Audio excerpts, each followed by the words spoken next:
Katika jamii zetu tunazoishi, imekuwa ni hali ya kawaida kushuhudia baadhi ya familia kuwatenga au kuwafungia ndani watoto wenye ulemavu kama vile ulemavu wa viungo na kadhalika.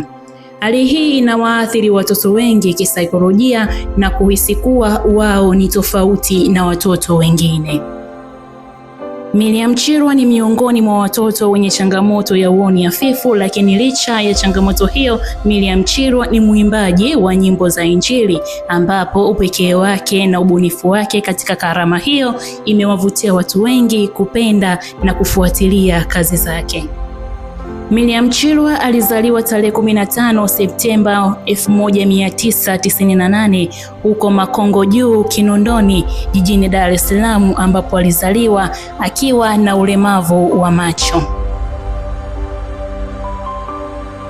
Hali hiyo ilisababisha kuchelewa kujiunga na masomo kutokana na ushauri wa madaktari juu ya afya yake, lakini pia Waswahili husema kuwa hakuna marefu yasiyo na ncha. Licha ya tatizo hilo kuwa changamoto kubwa, lakini familia yake haikukata tamaa, bali iliendelea kumsaidia kwa kumpatia elimu na kumtia moyo kwa lengo la kutimiza malengo yake.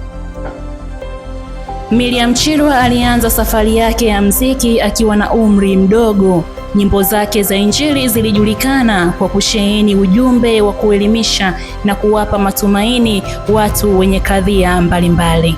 Miriam pia alipata elimu ya shule ya msingi katika shule ya Uhuru Inclusive Primary School, shule inayotoa elimu kwa watu wenye uhitaji maalum, ambapo aliendelea kukuza kipaji chake na ujuzi licha ya changamoto za kimaisha na kifedha.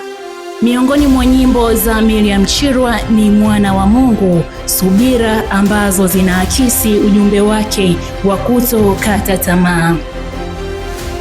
Wimbo uliompa umaarufu zaidi mwimbaji huyo ni Elimu ni Mwanga, wimbo unaogusia zaidi umuhimu wa elimu ya usawa kwa watoto wote wenye ulemavu na wasio na ulemavu.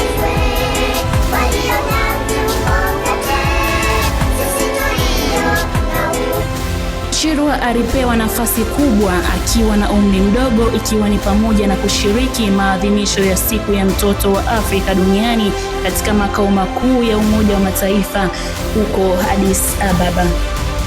Akiwa ni mtoto pekee aliyeimba na kuzungumza mbele ya viongozi mbalimbali na vyombo vya habari, akisisitiza umuhimu wa kulinda haki za watoto na kuwapatia fursa watoto wenye vipaji.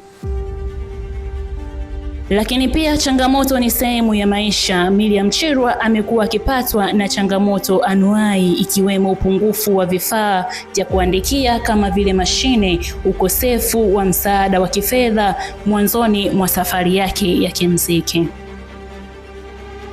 Siku za hivi karibuni kumekuwa na picha mnato na picha mjongeo katika mitandao ya kijamii zikimuonyesha mwimbaji huyo kuchumbiwa